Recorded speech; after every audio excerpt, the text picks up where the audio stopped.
মালয়েশিয়ায় কর্মী পাঠানোর ক্ষেত্রে সৃষ্ট জটিলতার বিষয়ে অনুসন্ধান চলছে জানিয়ে প্রধানমন্ত্রী শেখ হাসিনা বলেছেন দায়ীদের বিরুদ্ধে ব্যবস্থা নেওয়া হবে। বিকেলে জাতীয় সংসদ অধিবেশনে দেওয়া বক্তব্যে তিনি কথা জানান। যথাসময়ে প্রকল্প বাস্তবায়ন না হওয়ায় অর্থনীতিতে চাপ পড়ে, তাই জবাবদিহিতা নিশ্চিতের তাগিদ দেন প্রধানমন্ত্রী। আরও জানাচ্ছেন সাইদুর রহমান আবির। ধন্যবাদ মাননীয় সদস্য। জাতীয় সংসদ অধিবেশনে বক্তব্য রাখেন সংসদ নেতা প্রধানমন্ত্রী শেখ হাসিনা। খাল বিল সমস্ত জলাভূমি সবই আমরা সংস্কার করছি। অত্যন্ত গুরুত্বের সাথে তুলে ধরেন মালয়েশিয়ায় কর্মী পাঠানোর ক্ষেত্রে সৃষ্ট জটিলতার বিষয়টি। স্পেশাল ফ্লাইট দিয়ে অন্যান্য ফ্লাইটের সঙ্গে সংযুক্ত করে কিন্তু সবাইকে পাঠানো হয়েছে, কিন্তু অনেকে বাদ পড়ে গেছে। এই বাদ পড়ার কারণটা কি সেটা অনুসন্ধান করা হচ্ছে। আরেকটি বিষয় আমার মনে হয় মাননীয় সংসদ সদস্য সঠিকভাবে বলেছেন যে যখনই আমরা আলোচনা করে ঠিক করি কত লোক যাবে কি যাবে, ঠিক তখনই দেখা যায় যে আমাদের দেশের এক শ্রেণীর লোক তারা ওই ম্যান পাওয়ারে ব্যবসা করে এবং তারা তড়িঘড়ি করে লোক পাঠানোর চেষ্টা করে। আবার এদের সাথে ওই মালয়েশিয়ারও কিছু সংযুক্ত আছে, যার ফলে জটিলতার সৃষ্টি হয়। তবে এবারে কি সমস্যাটা হয়েছে অবশ্যই এটা আমরা খতিয়ে দেখছি এবং এর জন্য যদি কেউ দায়ী থাকে অবশ্যই তার বিচার করা হবে। যথাসময়ে প্রকল্প বাস্তবায়ন না হওয়ায় অর্থনীতিতে চাপ পড়ে জানিয়ে জবাবদিহিতা নিশ্চিতের তাগিদ দেন সরকার প্রধান। আমরা যখন প্রকল্প নিই, এই প্রকল্প নেবার সময় সবথেকে বেশি যেটা গুরুত্ব দেই সেটা হলো এই প্রকল্পগুলি অন্তত পক্ষে পরিবেশ বান্ধব হতে হবে এবং মানুষের জীবনমান উন্নত হতে হবে, সেদিকে খেয়াল রেখেই আমরা প্রকল্প নিয়ে থাকি। শুধু প্রকল্প নেওয়ার জন্য আমরা নেই না, এমন কোনো বিদেশি অর্থায়নেও যদি প্রকল্প আসে তো সে প্রকল্পগুলি আমরা আগে বিবেচনা করি যে তার কতটুকু আমার দেশের জন্য কার্যকর, এর থেকে জনগণ কি পাবে বা ওই প্রকল্প বাস্তবায়ন হলে তার রিটার্ন কি আসবে, সেগুলো আমরা বিবেচনা করেই তখন গ্রহণ করি। যে কোনো মূল্যে উন্নয়নের অগ্রযাত্রা অব্যাহত রাখা হবে বলে সংসদে আবারও জানান প্রধানমন্ত্রী শেখ হাসিনা। প্রতিটি এলাকা যথাযথ উন্নত করবার মানসিকতা নিয়ে যে সে দলমত নির্বিশেষে যেই হোক। সাইদুর রহমান আবির, মাই টিভি, ঢাকা। সেভাবেই কিন্তু আমরা করে যাচ্ছি। দ্বাদশ জাতীয় সংসদের প্রথম বাজেট অধিবেশন আগামীকাল বৃহস্পতিবার অর্থমন্ত্রী আবুল হাসান মাহমুদ আলী নতুন অর্থ বছরের বাজেট প্রস্তাব উপস্থাপন করবেন। আগামী 27 অথবা 30 জুলাই এই বাজেট পাশ হতে পারে। এর আগে 10 জুন সোমবার চলতি অর্থ বছরের সম্পূরক বাজেট পাশ হতে পারে। এবারের বাজেট অধিবেশন চলতি দ্বাদশ জাতীয় সংসদের তৃতীয় অধিবেশন। এই অধিবেশনে 2024-25 অর্থ বছরের জন্য প্রায় 8 লাখ কোটি টাকার বাজেট উত্থাপনের প্রস্তুতি চলছে। এটি হবে বর্তমানে অর্থমন্ত্রীর দায়িত্বে থাকা সাবেক পররাষ্ট্রমন্ত্রী আবুল হাসান মাহমুদ আলীর প্রথম বাজেট। জানা গেছে চলতি 2023-24 অর্থ বছরে 7,61,785 কোটি টাকার বাজেট বাস্তবায়নাধীন। এর মধ্যে অন্যান্য ব্যয় 4,98,485 কোটি টাকা এবং বার্ষিক উন্নয়ন কর্মসূচির ব্যয় 2,63,000 কোটি টাকা। দেশের প্রত্যেক নাগরিককে অন্তত একটি করে ফলজ, বনজ এবং ভেষজ গাছ লাগানোর আহ্বান জানিয়েছেন প্রধানমন্ত্রী শেখ হাসিনা। উন্নয়ন প্রকল্প বাস্তবায়নের ক্ষেত্রে পরিবেশ রক্ষার ব্যাপারে সতর্ক থাকার নির্দেশ দিয়েছেন তিনি। বিশ্ব পরিবেশ দিবস উপলক্ষে বঙ্গবন্ধু আন্তর্জাতিক সম্মেলন কেন্দ্রে সকালে আয়োজিত অনুষ্ঠানে এসব কথা বলেন প্রধানমন্ত্রী। আওয়ামী লীগ গাছ লাগায় আর বিএনপি তা ধ্বংস করে বলেও মন্তব্য শেখ হাসিনার। আরও জানাচ্ছেন রাকিব হাসান। পরিবেশ দূষণের কারণ, দূষণ থেকে বাঁচার উপায় খুঁজে বের করা সহ মানুষকে পরিবেশ রক্ষায় সচেতন করে তোলার লক্ষ্যেই প্রতি বছর 5 জুন পালিত হয় বিশ্ব পরিবেশ দিবস। দিবসটি উপলক্ষে সকালে বঙ্গবন্ধু আন্তর্জাতিক সম্মেলন কেন্দ্রে আয়োজিত আলোচনা সভা, পরিবেশ মেলা, জাতীয় বৃক্ষরোপণ অভিযান ও বৃক্ষ মেলার উদ্বোধনী অনুষ্ঠানে প্রধান অতিথি হিসেবে যোগ দেন প্রধানমন্ত্রী শেখ হাসিনা। এ সময় Bangabandhu award for wild life conservation, জাতীয় পরিবেশ পদক, বৃক্ষরোপণে প্রধানমন্ত্রীর জাতীয় পুরস্কার এবং জাতীয় বনায়নে উপকারভোগীদের মাঝে লভ্যাংশের চেক তুলে দেন তিনি। প্রধানমন্ত্রী তার বক্তব্যে পরিবেশ রক্ষার পাশাপাশি জলবায়ু পরিবর্তনের বিরূপ প্রভাব মোকাবেলায় বর্তমান সরকারের নেয়া নানা পদক্ষেপের কথা তুলে ধরেন। জাতির পিতার পদাঙ্ক অনুসারে 1996 সালে 2001 যখন আমরা সরকারে আসি তখন আমরা পরিবেশ রক্ষা এবং বন সম্পদ রক্ষার ব্যবস্থা কর্মসূচি নিয়ে, কিন্তু তার পূর্ব থেকেই 1984 সালে বাংলাদেশ আওয়ামী লীগ সিদ্ধান্ত নেয় এবং আমাদের যে সহযোগী সংগঠন কৃষক লীগের উপরে আমরা দায়িত্ব দিই এবং আমরা আমাদের দল হিসেবে আমাদের মূল দল আওয়ামী লীগ এবং সেই সাথে আমাদের সহযোগী সংগঠনগুলি প্রত্যেকটা সদস্য ব্যাপকভাবে বৃক্ষরোপণ করবে। সবাইকে 3টি করে গাছ লাগানোর আহ্বান জানিয়ে অতিমাত্রায় কীটনাশক রাসায়নিক সার ব্যবহার না করে প্রাকৃতিকভাবে পোকামাকড় দমন ও মাটির উর্বরতা বাড়ানোর উপর গুরুত্ব আরোপ করেন সরকার প্রধান। সবার আগে আমি একটা অনুরোধ করব, আজকে আমরা এই পরিবেশ দিবস পালন করছি, যারা এখানে উপস্থিত আছেন এবং যারা উপস্থিত নাই, যারা শুনছেন আমার বক্তব্য, তাদের সকলের কাছে অনুরোধ থাকবে অন্তত আপনারা নিজেরা প্রত্যেকে যেখানেই পারেন গাছ লাগান। ফলের গাছ লাগালে ফল খেতে পারবেন, আর বনজ গাছ লাগালে সেটা যখন বেশ বড় হবে বিক্রি করে টাকা পাবেন। বৃক্ষরোপণ প্রাকৃতিক সংরক্ষণ এবং উন্নয়ন একটি ধারাবাহিক প্রক্রিয়া উল্লেখ করে বিগত সময়ে বিএনপি জামাতের বৃক্ষ নিধনের কথা মনে করিয়ে দেন প্রধানমন্ত্রী। আমাদের বৃক্ষরোপণ ও প্রকৃতি পরিবেশের সংরক্ষণ এবং উন্নয়নের একটা ধারাবাহিক প্রক্রিয়া 2001 থেকে 2006 মেয়াদে বিএনপি জামাত জোট বা পরবর্তী 2 বছরের তত্ত্বাবধায়ক সরকারের সময় এই ধারাবাহিকতা কিন্তু রক্ষা করা হয়নি। শুধু তাই না, আপনারা দেখেছেন 2013 সালে সরকার উৎখাতের আন্দোলনের নামে অগ্নি সন্ত্রাস করে মানুষকে যেমন হত্যা করা, তাছাড়া আমাদের বাস, ট্রাক, গাড়ি, রেল, লঞ্চ সেগুলি আগুনে জ্বালিয়ে দেওয়া আর বৃক্ষ নিধন করা, হাজার হাজার বৃক্ষ, লক্ষ লক্ষ বৃক্ষ তারা কেটে ফেলে দেয় জামাত বিএনপি এরা সেই সময়। অর্থাৎ আমরা যেখানে গাছ লাগিয়ে গেছি সেগুলি তারা ধ্বংস করেছে, এটাই হচ্ছে দুর্ভাগ্যের বিষয়। পরে বঙ্গবন্ধু আন্তর্জাতিক সম্মেলন কেন্দ্রে একটি পলাশ ও একটি কদবেলের চারা রোপণ করে জাতীয় বৃক্ষরোপণ অভিযান, বৃক্ষ মেলার উদ্বোধন এবং মেলার বিভিন্ন স্টল পরিদর্শন করেন প্রধানমন্ত্রী শেখ হাসিনা। রাকিব হাসান, মাইটিভি, ঢাকা। 17,000 স্বপ্নভঙ্গ কর্মীর মালয়েশিয়াতে প্রবেশের অনুমতি চেয়ে করা আবেদন নাকচ করে দিয়েছে সে দেশের সরকার। দুপুরে প্রবাসী কল্যাণ প্রতিমন্ত্রীর সাথে বৈঠক শেষে গণমাধ্যমকে এই কথা জানান দেশটির রাষ্ট্রদূত হাসনা মোহাম্মদ হাশিম। এ সময় প্রবাসী কল্যাণ প্রতিমন্ত্রী বলেন, 17,000 কর্মী পাঠাতে মালয়েশিয়ার কাছে আবারও আবেদন জানানো হয়েছে। তবে দেশটির স্বরাষ্ট্রমন্ত্রী সাফ জানিয়েছেন, সময় বাড়ানোর কোনো পরিকল্পনা মালয়েশিয়ার নেই। বিস্তারিত আমিনা হিরার রিপোর্টে। বাংলাদেশ জনশক্তি কর্মসংস্থান ও বিএমএটি থেকে রিক্রুটিং এজেন্সিগুলো মালয়েশিয়ায় যেতে ইচ্ছুক 4,93,642 কর্মীর ছাড়পত্র নিয়েছে।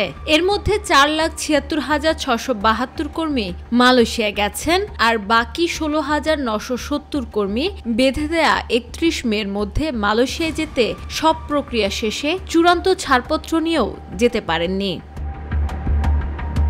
মালয়েশিয়ায় শ্রমিক পাঠানো নিয়ে সৃষ্ট সংকট নিরসন করতে সকালে প্রবাসী কল্যাণ প্রতিমন্ত্রীর সাথে সাক্ষাৎ করতে আসেন বাংলাদেশে নিযুক্ত মালয়েশিয়ার হাই কমিশনার হাসনা মোহাম্মদ হাশিম। প্রায় 1.5 ঘন্টা চলে এই বৈঠক। বৈঠক শেষে গণমাধ্যমের মুখোমুখি হন মালয়েশিয়ার হাই কমিশনার। বলেন, আলাদাভাবে আটকে পড়া বাংলাদেশের 17,000 শ্রমিক মালয়েশিয়া পাঠাতে সময় বাড়ানোর কোনো সুযোগ নেই। মালয়েশিয়া 15টি দেশ থেকে কর্মী নেয়, সবার ক্ষেত্রে একই সময় বেঁধে দেওয়া হয়েছে। এটা বাংলাদেশের জন্য আলাদা করে কিছু করা হয়নি। চুক্তি মেয়াদ শেষেও মালয়েশিয়া শ্রমিকদের ই ভিসা চালু করেছে। বাইরের এমন অভিযোগ ভিত্তিহীন বলেও মন্তব্য করেন মালয়েশিয়ার হাই কমিশনার। মিথ্যা তথ্যের উপর ভিত্তি করে মালয়েশিয়া সরকার সময় বাড়ানোর বিষয়ে বিবেচনা করবে না বলেও জানান তিনি। আমরা প্রমাণ ছাড়া কোনো অভিযোগ গ্রহণ করতে পারি না। এখন পর্যন্ত ভিসা ইস্যুকারী সংস্থা সহ পুরো মালয়েশিয়া সরকার কঠোরভাবে নির্ধারিত সময়সীমা মেনে কাজ করেছে। এদিকে প্রবাসী কল্যাণ প্রতিমন্ত্রী বলেন, নাকচ হলেও সময় বাড়ানোর আবেদন করে যাবে সরকার। এই 17,000 যাদের ভিসা পেয়েছে তাদেরকে তাদের দেশে এন্ট্রি এবং কাজের ব্যবস্থা করে দেওয়ার জন্য সেটা আমরা রিকোয়েস্ট করেছি এবং সেটা সেই মেসেজটা কনভে করবে তাদের মালয়েশিয়ান গভর্নমেন্টের কাছে হাই কমিশন। সেটাই হয়েছে এবং আমরা আশা করতেছি যে আমাদের রিকোয়েস্ট তারা রক্ষা করার জন্য চেষ্টা করবে। এদিকে বাংলাদেশি শ্রমিকদের জন্য মালয়েশিয়ায় প্রবেশের সময়সীমা না বাড়ানোর সিদ্ধান্ত জানান মালয়েশিয়ার স্বরাষ্ট্রমন্ত্রী Datuk Seri Saifuddin Nasution Ismail. mengesahkan bahawa itu antara perkara yang terkandung di dalam agenda utama di bawah bumbung kementerian ini. Amena Hira, my TV, Dhaka. দুর্নীতি দমন কমিশনের তলবে আগামীকাল হাজির হচ্ছেন না পুলিশের সাবেক মহাপরিদর্শক বেনজির আহমেদ। দুদকে হাজির হওয়ার জন্য আইনজীবীর মাধ্যমে 15 দিনের সময় চেয়েছেন তিনি। বুধবার দুদকের প্রধান কার্যালয়ে সাংবাদিকদের এক প্রশ্নের জবাবে কমিশনার তদন্ত মোহাম্মদ জহুরুল হক এই তথ্য জানান। দুদক কমিশনার বলেন, আইনি সুযোগ আছে সময় চাওয়ার, সময় চাইলে দুদক 15 দিন সময় দিতে পারে। আমি সঠিক জানি না, শুনেছি যে 15 দিনের সময় চাইতে পারে, কত চেয়েছেন জানি না, আইনে বলা আছে 15 দিন পর্যন্ত সময়। যদি সন্তুষ্ট হয়, অনুসন্ধান কর্মকর্তা সন্তুষ্ট হয়, সে সময় মঞ্জুর করতে পারে। ষষ্ঠ উপজেলা পরিষদ নির্বাচনের চতুর্থ ও শেষ ধাপে দেশের 60টি উপজেলায় ভোট গ্রহণ শেষে চলছে গণনা। সকাল 8টায় শুরু হওয়া এই ভোট চলে বিকেল 4টা পর্যন্ত। আজকের ভোটের মধ্য দিয়ে আনুষ্ঠানিকভাবে শেষ হলো ষষ্ঠ উপজেলা পরিষদের নির্বাচন। তবে ঘূর্ণিঝড় রেমালের কারণে স্থগিত 20টি উপজেলায় আগামী 9 জুন ভোট গ্রহণ করা হবে। এই নির্বাচনে মোট 721 প্রার্থী প্রতিদ্বন্দ্বিতা করেছেন। নির্বাচনে আইন শৃঙ্খলা রক্ষা, ভোট কেন্দ্রের সার্বিক নিরাপত্তা নিশ্চিত করতে 67,707 জন সদস্য মোতায়েন করে বাংলাদেশ আনসার ও ভিটিপি। ষষ্ঠ উপজেলা পরিষদের চতুর্থ ধাপে 60 উপজেলায় অনুষ্ঠিত হওয়া নির্বাচনে মোটে 34.33% ভোট পড়েছে বলে জানিয়েছেন প্রধান নির্বাচন কমিশনার কাজী হাবিবুল আওয়াল। এ সময় তিনি ভোট নিয়ে সন্তুষ্টি প্রকাশ করে বলেন, এবারের উপজেলা নির্বাচন শান্তিপূর্ণ হয়েছে, বড় ধরনের কোনো সহিংসতা হয়নি। বিস্তারিত আবু সাইদ উপর রিপোর্টে। সারা দেশে 4 ধাপে অনুষ্ঠিত হলো উপজেলা নির্বাচন। চতুর্থ ধাপের এই নির্বাচন কমিশন সচিবালয় থেকে 60টি উপজেলায় মনিটরিং করা হয়। সকাল 8টা থেকে শুরু হয়ে বিকেল 4টা পর্যন্ত ভোট শেষে গণমাধ্যম কর্মীদের সাথে কথা বলেন প্রধান নির্বাচন কমিশনার কাজী হাবিবুল আওয়াল। গ্রেফতার হয়েছেন, তার মধ্যে 9 জন দণ্ডিত হয়েছেন, ওরা বিভিন্ন ধরনের অপরাধ করছে এবং 21 জনকে শৃঙ্খলামূলক আইন শৃঙ্খলা রক্ষা ভঙ্গ করার কারণে জরিমানা করা হয়েছে। ভৈরব উপজেলায় একটা ঘটনা ঘটেছে, সেটা হলো একটা ব্যালট বাক্স ছিনতাই করে নিয়ে যাওয়া হয়েছিল। ছোটখাটো 2-1টি বিচ্ছিন্ন ঘটনার প্রসঙ্গ তুলে ধরে প্রধান নির্বাচন কমিশনার তুলে ধরেন কমিশনের ভূমিকার কথা। সহিংসতার কথা বলি, তাহলে খুব মাইনর আহত হয়েছেন, ও ধাওয়া পাল্টা ধাওয়ার কারণে 11 জন মাইনর আহত হয়েছেন। বরিশালে 5 জন আহত হয়েছেন, ওই 11 জনের বাইরে ওরা একটু কোপাকুপির মতো হয়েছে। 60টি উপজেলায় 5,144টি ভোট কেন্দ্রের মধ্যে 6টিতে ইভিএম আর বাকিগুলোতে ব্যালটে ভোট হয়। চতুর্থ ধাপে এবার উপজেলা চেয়ারম্যান পদে 251 জন, ভাইস চেয়ারম্যান পদে 265 জন ও মহিলা ভাইস চেয়ারম্যান পদে 205 জন প্রার্থী ভোটযুদ্ধে অংশ নিয়েছেন। আমরা খুবই সন্তুষ্ট, নির্বাচনটা শান্তিপূর্ণ হয়েছে। আবু সাইদ, মাই টিভি, ঢাকা। আওয়ামী লীগ ধর্মহীন রাষ্ট্র গড়তে চায় বলে অভিযোগ করে বিএনপির মহাসচিব বলেছেন, ক্ষমতায় এসে গেল 15 বছরে স্কুল কলেজের সিলেবাসে অনেক কিছু পরিবর্তন করেছে, যা আমাদের কৃষ্টির সাথে যায় না। রাজধানীতে এক আলোচনা সভায় তিনি এই অভিযোগ করেন। একদলীয় বাকশাল প্রতিষ্ঠার জন্য ক্ষমতাসীনরা গণতান্ত্রিক প্রতিষ্ঠানকে ধ্বংস করেছে বলেও অভিযোগ তার। ধর্মপ্রাণ মানুষের উপর নির্যাতনের অভিযোগ করে দেশ বাঁচাতে সবাইকে ঐক্যবদ্ধভাবে রাজপথে নামারও তাগিদ দেন তিনি।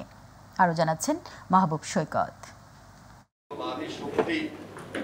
বিএনপির প্রতিষ্ঠাতা জিয়াউর রহমানের 43তম মৃত্যুবার্ষিকী উপলক্ষে জাতীয় প্রেস ক্লাবে আলোচনা সভার আয়োজন করে জাতীয়তাবাদী ওলামা দল। এই আওয়ামী লীগের আমলে শুধুমাত্র ক্ষমতার জন্য আজকে দেশটাকে ধ্বংস করে দিতেছে। আমরা যে যুদ্ধে আছি এটা মজলুম মানুষের পক্ষে যুদ্ধ, আরো ত্যাগ তিতিক্ষা যেটুকু দরকার সেটুকু আমাদের করতে হবে। আলোচনায় অংশ নিয়ে বিএনপি মহাসচিব অভিযোগ তোলেন, একদলীয় শাসন প্রতিষ্ঠাই আওয়ামী লীগের লক্ষ্য, আর সে লক্ষ্য অর্জনে বিভিন্ন ব্যক্তি ও প্রতিষ্ঠানকে কাজে লাগিয়েছে তারা। একদলীয় শাসনের লক্ষ্যে আজকে যারাই বিরোধী কথা বলে তাকে তুলে নিয়ে যায়, হায়নার মতো ঝাঁপিয়ে পড়ে এবং তাদের এই পুলিশ বাহিনী,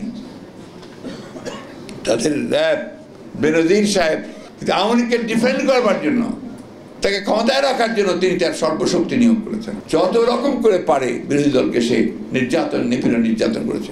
সাবেক সেনাবাহিনীর প্রধান আজিজ তার 2 ভাই চিহ্নিত সন্ত্রাসী জেনেও তাকে তিনি আর্মির চিফ করা হয়েছিল। এবং তার যে কাজ সেই কাজটা তারা করে নিয়েছিল, নির্বাচন পার করে নিয়েছিল। ধর্মনিরপেক্ষতার নামে সরকার ধর্মহীন শিক্ষা ব্যবস্থা চালু করেছে বলেও অভিযোগ করেন তিনি। আলেমুলেমাদের উপর যে অত্যাচার, নির্যাতন, একটা ধর্মহীন একটা রাষ্ট্রে পরিণত করবার চেষ্টা করা হচ্ছে। প্রাইমারি স্কুলের যে টেক্সট বই এমন কারিকুলাম আনছে যা আমার কালচারের বিরুদ্ধে, আমার কৃষ্টির বিরুদ্ধে, আমার ধর্মের বিরুদ্ধে। পরে একই উপলক্ষে জাতীয়তাবাদী আইনজীবী ফোরামের আয়োজনে ঢাকা বারে আলোচনা সভায় অংশ নিয়ে নিজেদের মধ্যে দ্বন্দ্ব ভুলে রাজপথে নামার তাগিদ দেন মির্জা ফখরুল ইসলাম আলমগীর।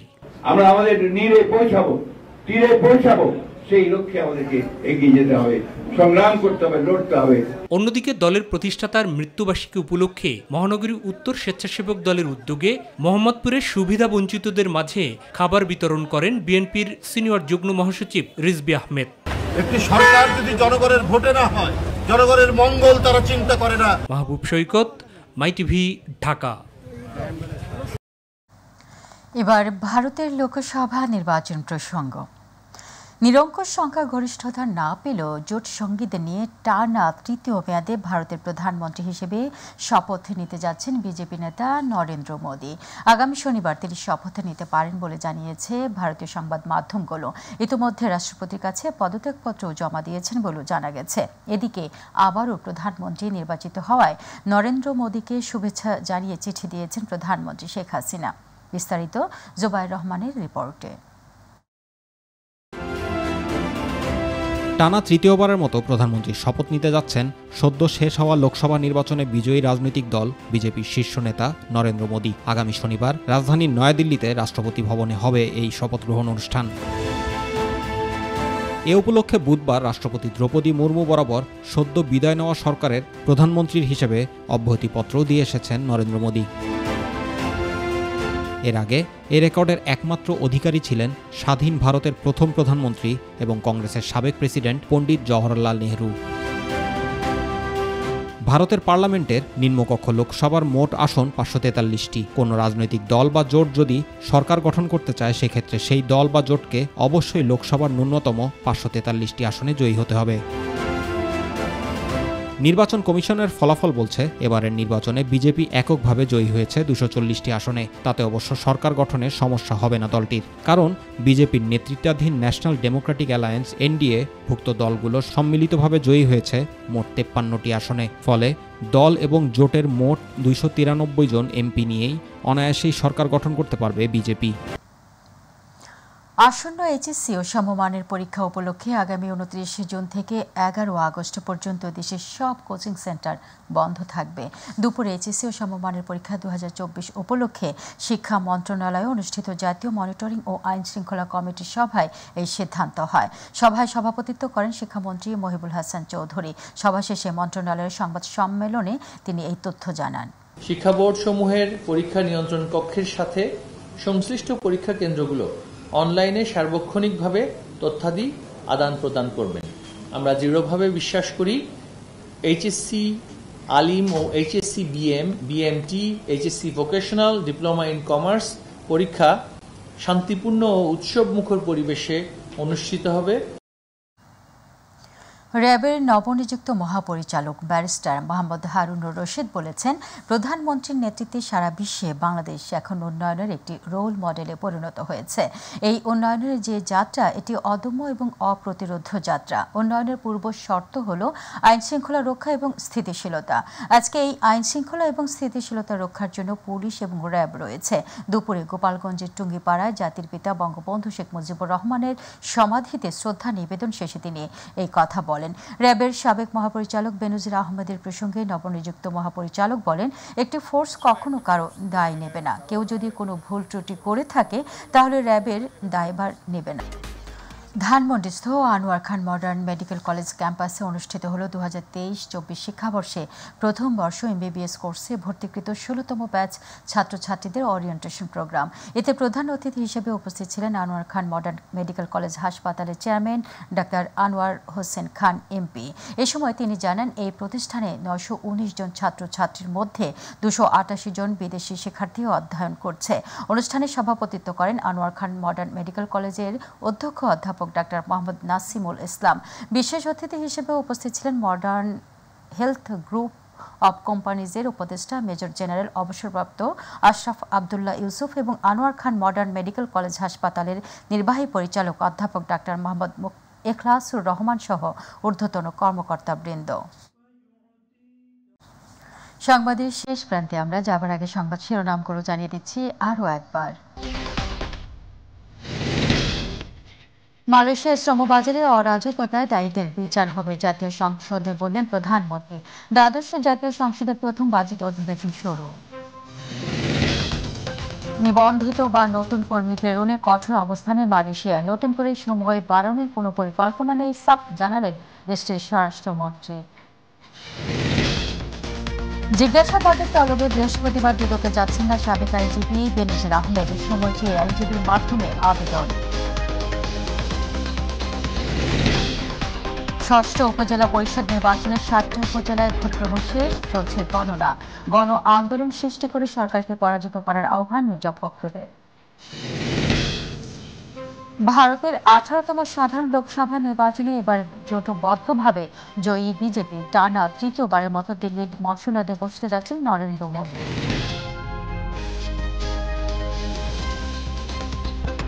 দর্শক ছিল এখনকার আয়োজনে ধন্যবাদ সাথে থাকার জন্য। এছাড়াও ইউটিউবে মাইটিভির সংবাদ পেতে ভিজিট করুন /mytv এবং আমাদের সকল অনুষ্ঠান দেখতে ভিজিট করুন /mytv বাংলা, Facebook/mytv বাংলা। আমাদের পরবর্তী সংবাদ রাত 9টা 30 মিনিট দেখার আমন্ত্রণ জানিয়ে বিদায় নিচ্ছি। আল্লাহ হাফেজ।